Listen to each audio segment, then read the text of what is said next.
7 mét bột về rặng đà 2 mét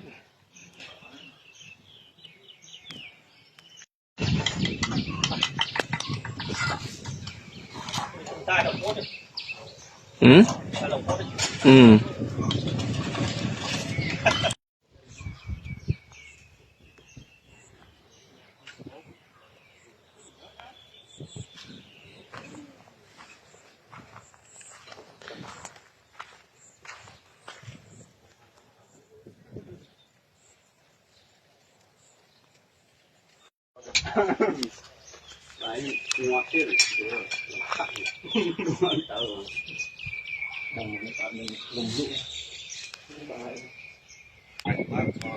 đàm lần đất chiang